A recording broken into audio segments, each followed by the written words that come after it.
olw'okuba kabaka wa Buganda omubereberye Kintu yawangaalira nnyo e Magonga mu busujju, kale Abaganda b'essaza eryo baagereesanga nti be Baganda abatuufu.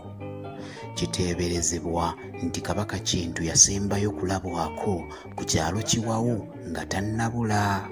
Kale Abaganda b'oku kyalo ekyo beewaaniranga ku bannaabwe nti be baasembayo okubeera ne Kabaka wa Buganda omubereberye Kintu era ne bakazibwako Abaganda Wawu nga kisimbulwa mu Abaganda b'Ekiwawu. Ebiseera bwe bizze biyita, Abaganda bonna abawangaalira mu ssaza ly'e Busujju bakyetimba nti be Baganda Wawu, kubanga ekyalo Kiwawu Kabaka Kintu we yasembayo okulabwako kisangibwa mu ssaza lyabwe. Wenkoledde emboozi eno ng'ekigambo Omuganda Wawu kyeyitibwa buli muntu oba buli Muganda eyeeyita omutuufu.